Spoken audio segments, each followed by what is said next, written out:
to get the cache content. Because I just have to write some small assembler program that I put in via JTAG somewhere to be executed, and then I read your cache and put this data to the JTAG IO transfer cells, and I get the data. I think that's correct, although I'm not aware how many systems provide a JTAG interface in terms of laptops. A big computer, every CPU that has some means to be a good CPU has a JTAG, and so we're talking about x86. Yes, but I know, and in former times I developed boards, and I know that the Pentium 3, for example, has JTAG, and the better CPUs will definitely have JTAG.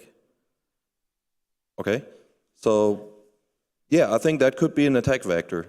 If you have a JTAG interface that you can connect to that provides you the access to inject code into the system, yes, I mean, of course, then game over, definitely. Hello? Okay. Okay.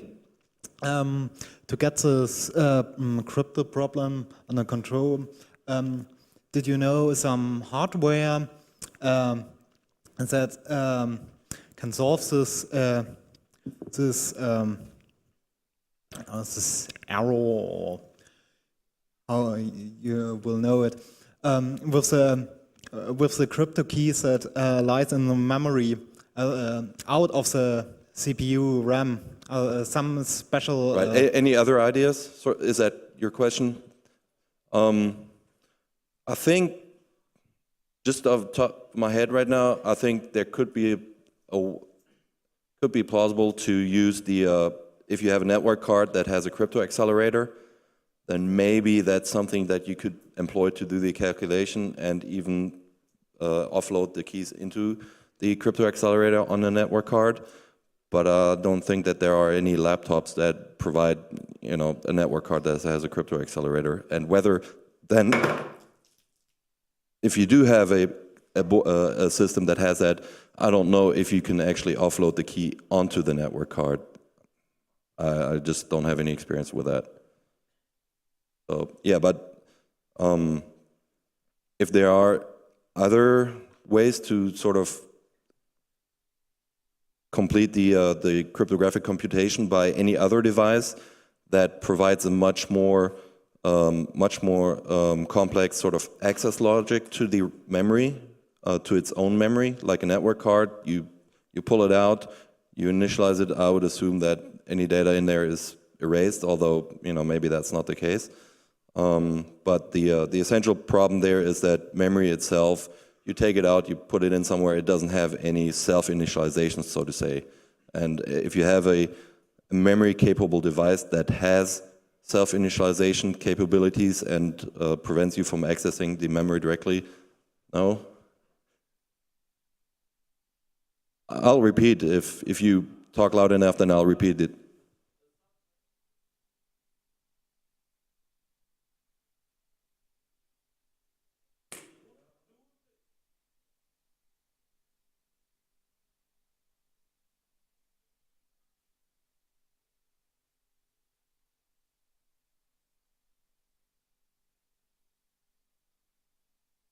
Very good note. So the note was that if you have such a device, it really wouldn't protect you, because if you manage to reset the CPU and, for example, start your own operating system on it, then you could then give the instructions to tell whatever component you have to just do the calculations for you, or to maybe give you back the keys. So yes, it would have to be a combination of not being able to extract the keys from the device back. So yeah, probably the network card with the acceleration probably would not be that. It would probably be better, but if that's really the perfect solution, is, I don't know. Yeah, but that's really good idea. Yeah. Okay, then another question from the peace missions here. So what's the point of keeping just the key data out of RAM when RAM is likely to contain a decrypted working copy of a part or parts of the data anyway. Correct. So the first answer to this is it would be hard to move all your data that you have in memory into the cache. I mean, you have a PDF open or your email, that just blows the size of your cache. Of course, you could just purge all that data, maybe into encrypted swap, and then reduce that attack surface. But on the other side, it's only the data in RAM that's in RAM at that time. If you have one email open, yes, they could read that one email, they could read 10 emails, but they won't be able to access your archived folders from the last 10 years unless they are present in RAM. As long as they don't have access to the keys, so they wouldn't be able to decrypt the data on the disk. I think there's another question over there. Right, so this is related. Suppose I would want to provide an operating system service that lets applications specify that some data contains cryptographic keys and should be stored in the cache in some specified situation. Can this be done, in other words, when you don't have control over the addresses and layout of the data? And if so, how much memory can I reasonably store in the cache as a proportion of the cache size, perhaps? So the question is, given the associativity of the cache, how much data can you actually put into the cache, like in real-world situations? I would have to guess. My guess would be maybe 5%, 10%. So 100 to 200 kilobytes with a 2 megabyte level 2 cache. That could be way off. I don't know. It could be 1%, it could be 50. It's my semi-educated guess.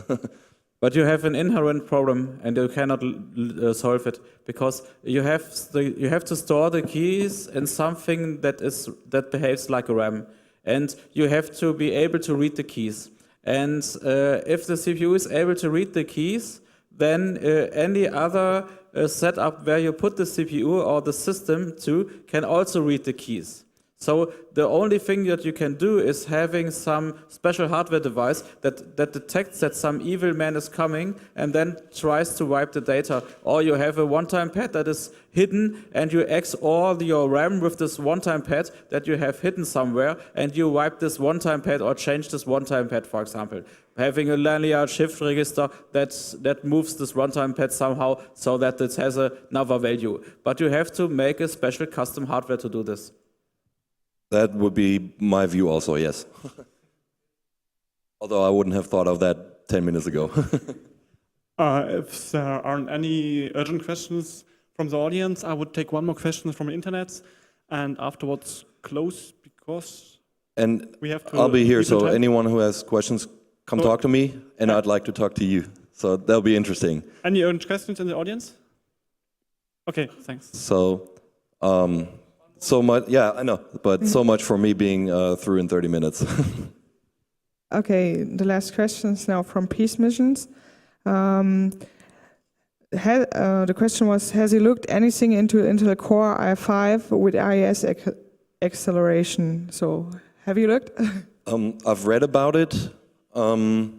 I've not read that much about it to determine whether the new cryptographic acceleration components that are in the CPU allow you to actually move the key into the CPU, or whether the acceleration component will only act on data that's in RAM or in the cache. I don't know. My guess would be that it doesn't provide that capability and it rather just act on memory, because that sort of fits along the paradigm that the x86 platform does with the SSE and all the other multimedia extensions. They provide more complex operations, but no additional capabilities besides computational computations. So my guess would be no, but that's no more than a guess. So thank you, and go over there or have fun tonight.